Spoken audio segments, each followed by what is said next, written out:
Let us get started. Thank you everybody for being here. We are thrilled to be hosting our first webinar, Keyrenter Tulsa Property Management.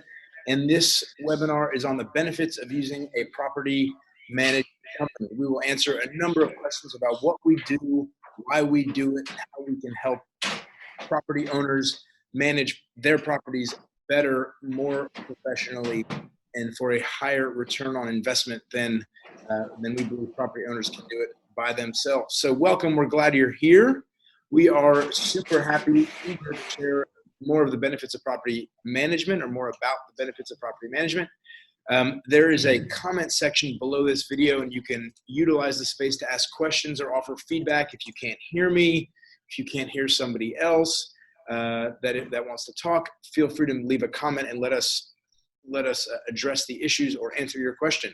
Robert Davis is the COO of KeyrenterTulsa. He handles daily operations, and he's also on this webinar to help us answer any specific questions about operations and to help us with the chat feed, to navigate the chat feed. So, getting started, property management is hard work. Managing property takes a lot of individual steps, little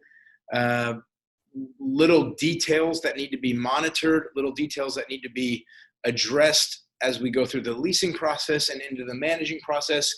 And in essence, using a property management company is trading time and effort for a fee. So we charge a fee in exchange for handling all of the little details that a lot of property owners don't want to handle. They start handling them, they realize this is not for them. They're too empathetic. They can't deal with tenants that have a lot of excuses about why they can't pay rent. They can't deal with posting listings to websites. They can't deal with taking the photos themselves. It just takes too much time, and so they let us handle it for them for a fee, in exchange for a fee. Managing property is also a liability. So property management involves a lot of liability, especially in today's world where plaintiffs' attorneys are incredibly aggressive. Anybody that slips and falls on anything, whether it's the landowner's fault or not, is subject to being sued. And so we help owners remove liability. In essence, using a property management company is trading, whoops, I made a mistake on that, is trading liability in exchange for a fee. We'll talk more about that because we also want to offset liability. And so we do things professionally with licensed trades people and also with insured tradespeople, so that occasionally things might be a little bit more expensive, right? We can't install a hot water heater by going to Home Depot and having an unlicensed plumber mess with gas and water. Instead, we're going to have a licensed plumber do it, and that is one of the costs of doing business with a property management company. So the question is, who should use a property management company? And I think that property management is worthwhile for property owners who, one, have a primary occupation, right? In other words, don't do property management or don't do real estate investing as their primary and core source of income on a daily basis. Two, desire passive property ownership and income. So people that want really to say, look, I like property as an asset class. I believe that with appreciation, depreciation, interest expense, cash on cash return, the inflation adjusted, the way inflation can erode the cost of my debt over time.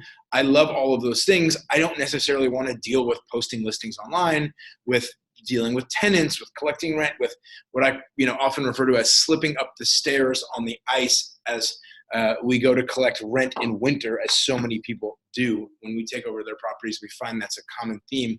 I've just, I broke my wrist when I was walking up the stairs to collect rent and fell. And that is a terrible story. I'm sorry to hear it. Let us help you not ever experience that again. Number three, property management is worthwhile for property owners who live a busy lifestyle. So if you just don't want to deal with the headache, again, if you have a primary occupation, you want to be passive, you live a busy lifestyle, you like to travel, and you like the income afforded to you by having an asset that spits off cash every month, but you don't want to be involved in the day-to-day, we're the company for you. Property management is the service for you.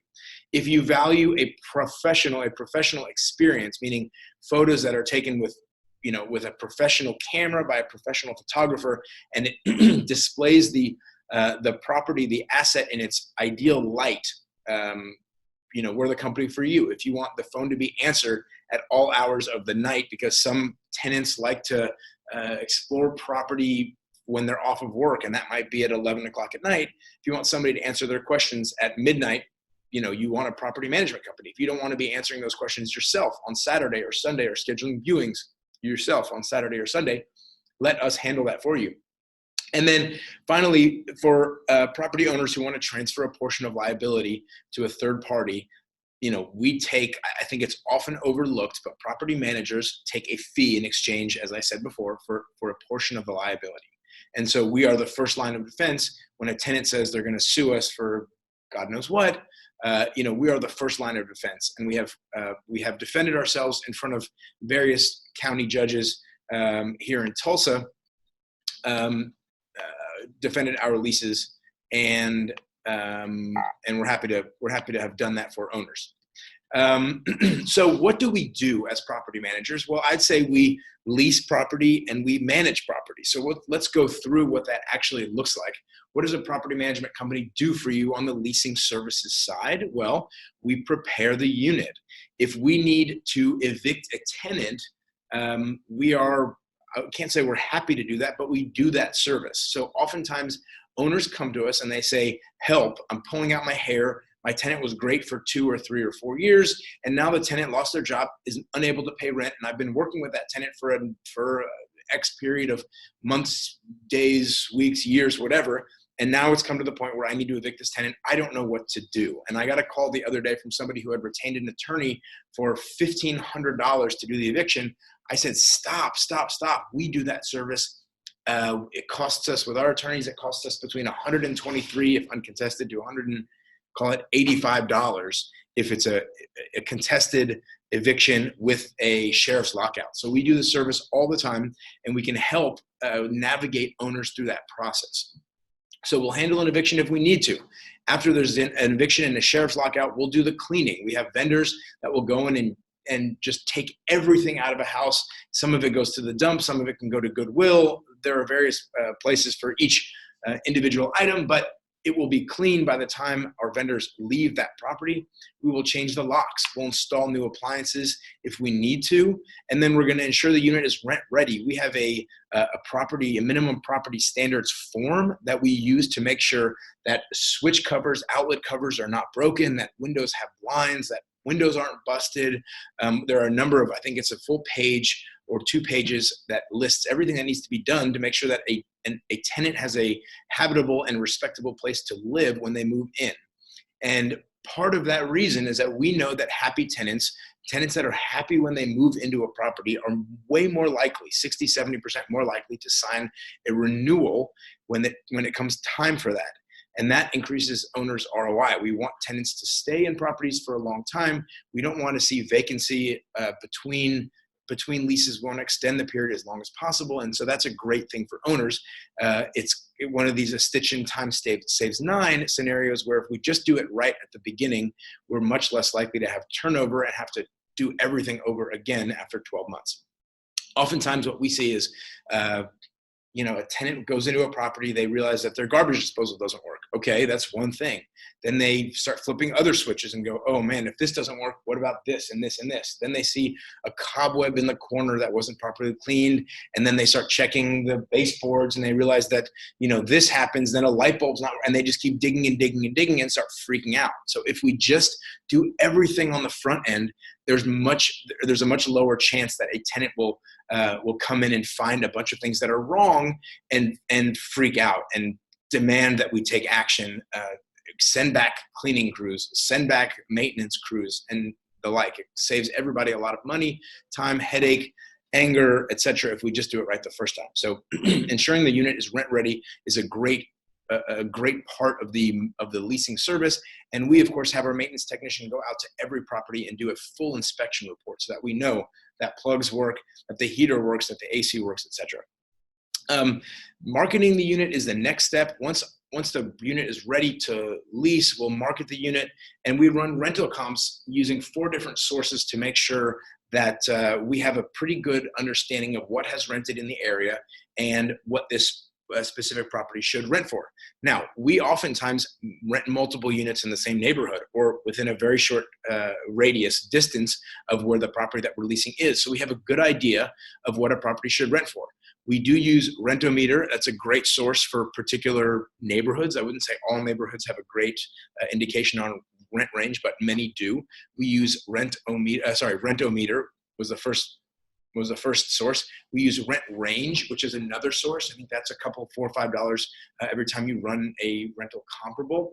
We use the MLS. Of course, we are Keyrenter is its own brokerage, and we are realtors, so we have access to the MLS. And so we use those rental comps as well. Great for specific neighborhoods where lots of transactions and higher price point houses are, because those actually get put on the MLS. Sometimes houses don't get put on the MLS. And then we have in our property management software, in AppFolio, there is a comp calculator. So we can actually go and put an address and do a comparable, do a comparison of rents and see what other stuff has rented for. They sanitize it and show us prices for different neighborhoods. So we use those 4 sources. I'm trying to think if we use anything else. I don't think we do, except our own database. So we might know in Owasso we rent 25 or 30 or 40 houses. We know this exact floor plan in this neighborhood that was built by Capital Homes, and therefore we can give a pretty good idea of what something should rent for based on what other stuff that we have has rented for. After that, and also you'll see we can talk about the how to run rent comps, or we will do another webinar on how we actually run rental comps, and I'll run you through an exercise of that, of actually doing that. We take professional photographs. As I said, we have a professional photographer that goes out and makes the unit look amazing.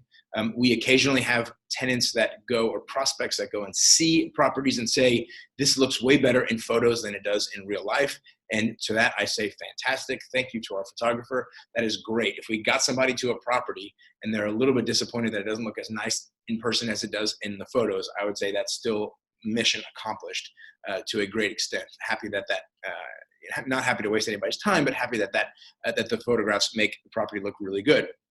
We also, our property managers will write a compelling description.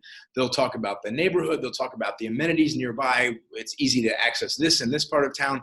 It's right next to this restaurant or this park or whatever else. And then finally, when all that's done and the price is set and we've got a description and photographs, we're going to post the unit online. And through our software, we syndicate to 50 or 55 different websites, including Craigslist and Zumper and Zillow and Trulia. Well, their Zillow rental network is Trulia and a couple of other spots, Abodo and Apartments.com and Apartment Finder and everything else. So we have pretty good coverage on the online marketing, which is where the vast majority of people are finding rentals anyways now. We occasionally get somebody that drives by a sign and says, I saw it, I was visiting a friend in the neighborhood and I'd like to rent this one. Cool. It's not the way the vast majority of stuff happens, but we do still have some people drive by occasionally. When we move to show the unit, we will pre-screen potential tenants. And Robert, I see the chat feed that's just popping up. If there's anything that you want to jump in on while I'm presenting, any urgent questions, or if there's anything you can't hear me or something, just let me know. Pop in. We'll show the unit and we'll pre-screen potential tenants. So we will ask them if they qualify income-wise. We require tenants to have 3 times the monthly rent in monthly income. We'll also ask them if they are Section 8. Our houses may be Section 8 and may not be Section 8 approved. And so we'll ask them that. And when it makes sense to show them a house that is Section 8, we'll let it go through. When not, we won't. We'll also ask them about eviction history. We'll ask them about criminal record, a couple of things just to pre-screen them. And when they've passed the pre-screening, we'll schedule and conduct the showings. The scheduling is 9 a.m., I think, to 9 p.m., 7 days a week. So they have pretty good access to showings whenever they want, really. We'll follow up with potential tenants, people that have gone to see the properties, and we'll ask them, hey, did you like this? Tell me what you liked and what you didn't like. Sometimes, one person will say the house was immaculate and the next person will say the house was dirty. We can follow up and say, hey, cleaning crew, did you not do a good enough job? What's going on? Go back out there and make that place sparkle. If we, and then other people, I should say, will say, well, I don't like the carpet. Are you willing to change it to vinyl? And the owner might, we might go back to the owner and say, hey, this is the feedback. Everyone's saying that the carpet is filthy. I know you said you cleaned it, or we cleaned it, and I'm going to get somebody else back out to re-clean it, or whatever it is. Or maybe they say, I've been meaning to clean it. I've been meaning to change the carpets to vinyl, floor for 2 years. Let's just do it, and that will help us earn more money in rent. I'm happy to get that done, and we do it, and then the house leases much quicker. So it's great to know what the tenants, what the prospects are saying, so that we can make adjustments in real time and actually do things that will help at least quicker if we're seeing that there's not very much traction. With potential tenants that like the property, that indicate that they like the property, we'll send an application link, and we'll follow up to see when they're going to fill out that application, to make sure that we follow up with those applicants. Once the application comes in, we'll check the references. We'll talk to their landlord, their employers, their former landlords and former employers, etc. We're going to verify in that discussion their employment, their income, their rental history, and then we're going to check their credit score. To me, the credit score is the #1 indication of whether somebody's going to be able to pay rent long term. We generally exclude things like medical debt and school debt from what we consider to be real detrimental marks on credit scores. It's just today's world. In the United States, medical debt can really crush people, and we often don't hold that against people. You have one child and it costs you $10,000. You don't have the money to pay those bills, and all of a sudden you can't find a place to live. I don't think that's necessarily indicative of being unable to pay your rent. So we generally exclude that. And then we check eviction history, criminal background. There's a terrorist watch list screening that we do, etc. So we go through all that, and again, we can go through how we screen applications in a future webinar.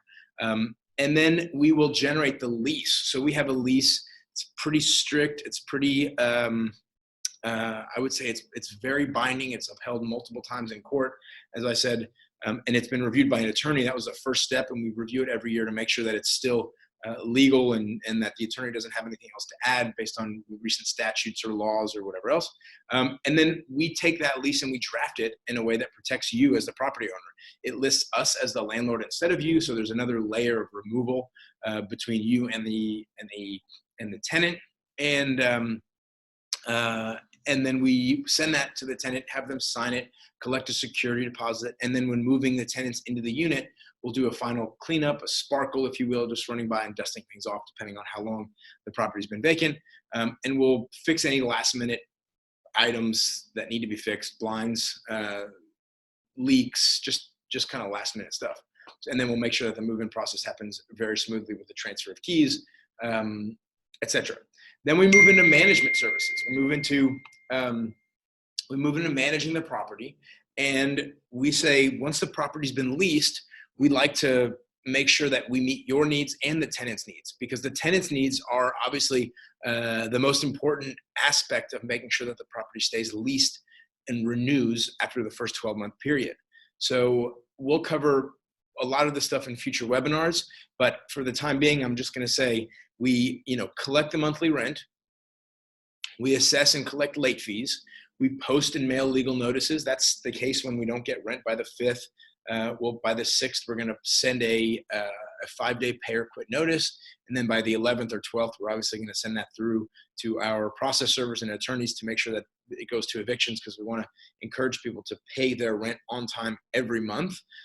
If they pay, we can stop it. There's an eviction processing fee because we've already probably sent it to the attorney and he charges us. We also do, as part of our management services, we handle maintenance requests. And that includes deploying and paying contractors. We have great pricing with a lot of our contractors, but it's, as I said before, we have to send out a plumber to do plumber's jobs. We cannot move gas lines, cap gas lines, do other things related to gas without a licensed plumber, who are really the people that are trained. They go through extensive training and become journeymen to pull permits and be able to really deal with gas lines and water lines in a way that regular maintenance guys can't. Guys that haven't gone through the training of HVAC and electrical apprenticeship and everything else shouldn't be doing those trades. And so we not only deploy contractors that we have preferential pricing agreements with, we do a ton of work with them, and we also can hold them accountable in the event that they do something, we don't like the work that was done, because we're deploying sometimes thousands of dollars a week to these contractors. We have the leverage to say, Mr. Plumber, get back out there and do it again, or we're, not paying you this week, we're not going to do business in the future, et cetera. And that has a great effect and allows us to have leverage over the guys that are doing the work, guys or gals, I should say. And then we pay the contractors, of course. It's no longer the scenario where you are looking on Google or looking in the yellow pages, understanding who might be a good contractor, sending that person out, coordinating with the tenant. The tenant doesn't show, so the contractor's upset. The contractor has to go back. Then the work gets done. You don't know if the pricing is fair. You hope that the pricing is fair. Then you have to, at the end of the year, at the end of that job, you have to actually write a check, hope that put it in an envelope, mail it, hope it gets there. When it gets there, they cash the check. Then you have to give them a 1099 at the end of the year. It's a long and arduous process in reality. If you think about all the steps that it takes to deploy and pay a contractor, it's really an arduous process. And we take that burden away from you by doing that, by handling all of that for you. We also do lease renewals. So 90 days prior to a lease ending, we'll send you an email that says, Mr. Owner, Mrs. Owner, hope you're doing well. We want you to approve or not approve the renewal of this lease. Let us know. If you approve it, we'll move then to 60 days prior or 75 days prior. We will send an email to the tenants with an updated lease and hope that they then stay and sign that lease. And if they had a great move-in experience and the maintenance has been handled and they're happy with us generally, they like the ease of working with Keyrenter, they're often going to stay unless they have an extenuating circumstance. They need to change size of an apartment or a house, and they obviously, hopefully they would stay with Keyrenter because they have loved the experience of working with Keyrenter. We also address HOA and city violations. This could be, somebody parking on a curb, somebody's lawn not being mowed properly, getting too long in summer or whatever else that often slips people's mind, or whatever, that they shouldn't be, they shouldn't store something outside of their garage for a couple of days, and then the HOA gets upset. They can't put their boat in front of their house on the street. The HOA gets upset, and we deal with that kind of stuff so that our owners don't have to. We also do monthly reconciliation of your books, which means we give you an indication, a profit and loss statement, and what we call an owner statement is really a P&L by different form of the rent that's come in, the fees that were associated with the property management and anything else, and then the maintenance, any maintenance costs that came through. We oftentimes pay mortgages. We oftentimes pay HOA dues. We pay water bills. We do some other things. We pay some other things for clients depending on their needs. So we might pay a water bill for a duplex and bill that back to each side. And so you'd see that, both the income and the expense. We pay HOA dues, as I said, so you'll see that as a fee or as an expense on the property every month. And so all that should make sense. But in addition to doing it on a monthly basis, we send through end of year reporting requirements so that you can take a 1099 and your cash flow statement and send it through to your CPA or take it to H&R Block or do whatever. If you do it yourself in QuickBooks, in Quicken TurboTax or one of those things, it's very easy to take your original settlement statement when you buy a property and build it forward so that you have a good indication of how the property did on an annual basis. There are other things and little nuanced components of property management that you should certainly be aware of. I'm trying to think. Do I have a slide on this next? Yes, I do. So we have certain practices and policies within Keyrenter for the management of our properties. We will not force an owner to take a pet, but we say about 65 or 70% of prospective tenants have pets. And so if you say as a matter of practice that you don't want to have pets in your house, you're eliminating 2/3 or more of the prospective tenants that will come and look at your property. That will leave your property on the market longer, and it means that you don't have the benefit of getting some things like pet rent for your property.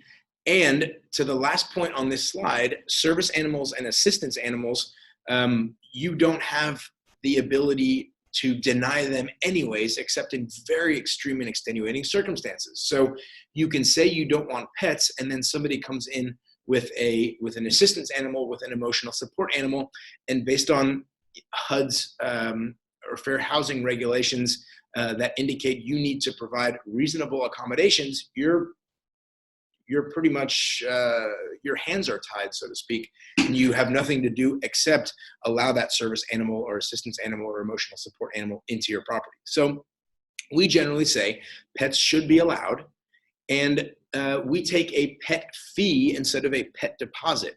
The difference is that a pet deposit, of course, you would at some level be responsible for giving back. You escrow it, you keep it in a deposit account, and then you give it back at the end of the month. At the end of the term of the lease, at the end of the year or 2 years or whatever. The issue becomes, what happens if you have $1,000 deposit for your property and a $200 deposit for a pet? How do you indicate what was damage done by the pet and what was damage done by a tenant? If there's chewing on the baseboard, it might be indicative of a pet damage. But if there's other things, there are components of damage that you really don't know who did what. Scratching of the floor could be walking in golf shoes, and it could be a pet, right? Sometimes it can be ambiguous. So we don't like the idea of taking a pet deposit. We'd rather take a non-refundable pet fee. But that is a choice that each landlord can make, unless they're working with a property management company, specifically Keyrenter. We don't allow that choice to be made by landlords. What about pet rent? We like to think that we get $10 or $15 or $20 extra in rent for pets when pets are allowed in a home. We like to consider that to be just icing on top. It's not necessarily for us to do it in every case. Sometimes we just get top dollar, and we allow the pets to come in, no problem. But if we feel like we're able to get a couple of dollars extra in rent, we're going to try, and we're going to do that for your benefit. So if we charge $10 or $20 a month, we're going to get $240 extra a year. That's a great, on $1,000 of rent, extra 2%, no big deal. We're happy with that.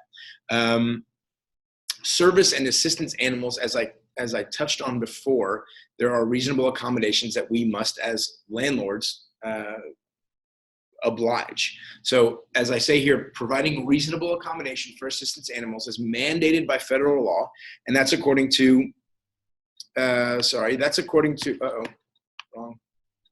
cancel this. That's according to the U.S. Department of Housing and Urban Development. So assistance animals and assistance animals and other trained or untrained animals are subject to this reasonable accommodation. The denial of reasonable accommodation accounts for 61% of fair housing administrative complaints. That was based on the January 28th, 2020 report that came out recently. That was just 2 days ago. And the maximum civil penalty in 2020 or 2019, I think actually, for the first violation of the Fair Housing Act is $21,000, a little bit more than $21,000. That's a lot, and I don't think any of us want to pay that fine. And so we're pretty conciliatory and pretty respectful of assistance animals.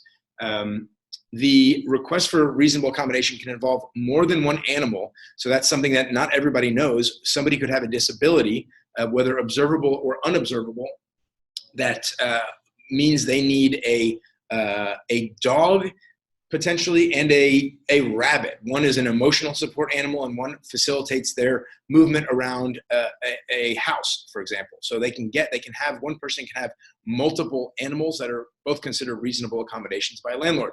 An assistance animal can be any animal commonly kept in households, but they could extend to unique animals as well. So imagine a scenario where an emotional support animal is a rabbit or a reptile, right? Lizards, I don't think, are uncommon in homes. Having a terrarium in a home would seem unusual or unique to some of us, but in other houses you walk in, you see a terrarium, you see snakes, you see lizards, you see frogs, whatever it would be. These are commonly kept animals in households. There are unique animals as well. Imagine a scenario where a capuchin monkey is responsible for somebody that has a disability, something like cerebral palsy, or something that leaves you disabled, quadriplegic or paraplegic, and you are unable to drink from a soda can yourself. So a capuchin monkey could be trained to open a bottle of water, put a straw in, and put that into your mouth. I think we'd all agree that for somebody with that level of disability, a monkey would be a reasonable accommodation if that monkey were so trained. So you can imagine that there are other unique animals and circumstances that can be categorized as assistance animals, and it's very difficult to argue that it's not a reasonable accommodation. So that's on a case-by-case basis, and we evaluate those sorts of things. The questions that you as a landlord can ask vary depending on whether the disability is observable or unobservable. If a person that is disabled, is blind, walks in with a seeing eye dog, it's very easy for you to understand exactly the purpose of that service animal. Somebody that has emotional needs, PTSD or something else, has an assistance animal, there are some questions that you can ask and many that you can't. So we're going to leave it there for the time being. And I'm cognizant of the fact that I've only got about 7 minutes left, and I want to leave some time for questions. But security deposits, how much should you request? There's no limit on a security deposit request. You can get as much as the tenant is willing to pay. You must store it according to the Oklahoma Real Estate Commission's Landlord Tenant Act. You must store it in a trust account that is in the state of Oklahoma physically. We use a non-interest bearing account at Security Bank, and so we store all of our tenant deposits there. There are indeed alternatives to normal security deposit collections. We use an insurance program where tenants are able to pay a small portion every month instead of paying the entire security deposit. That allows us to get multiple times what we would normally get in a security deposit. So as a standard, we take 2 months security deposit from most tenants, unless they've got a 700 plus credit score. Sometimes we take 3 or 4 months of security deposit, and the tenant's able to pay that in small monthly portions as opposed to right up front. It allows us to get a lot more money than we would normally get from a security deposit if it was paid directly out of pocket. We like to stay away from fair housing violations, which means we treat all people the same, regardless of national origin, color, and a bunch of other things, all the 7 protected classes. So we like to apply standards across the board. Thank you very much for watching. We hope the webinar's been educational and insightful and helps you understand the benefits of using a property management company. We are going to be doing monthly webinars, and so some of the topics that we covered during this presentation will also be covered in way more depth. Evictions, how we do it, why we do it, what we do step by step, running rental comps. We're going to talk about, there's some other things that we want to talk about. Screening applications. We can go in depth with screening applications and a bunch of other things. So I'll open it up to questions. Robert, do we have any questions that we should be addressing? Yeah, there was a question. Could or should you charge a monthly fee for service animals?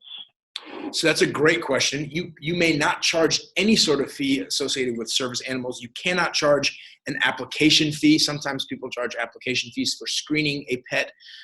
Service animals are not pets, and therefore you cannot charge an application fee. You cannot charge a monthly fee. You cannot charge a background fee. There are all sorts of things that people charge to screen pets. You cannot do any of that with service animals. All of that is considered a reasonable accommodation, and tenants are entitled to it if they've got the correct paperwork indicating that they have a disability that requires an assistance animal. Any other questions?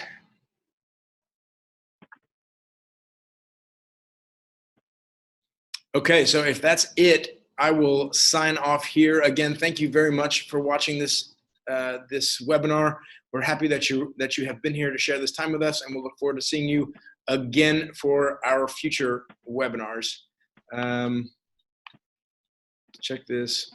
Where do you list your properties online? Let's get through these. I guess we've got, cool. I think we've got everything handled. Thank you, Robert, for being on, and we will look forward to seeing everybody soon. Take care. Bye-bye.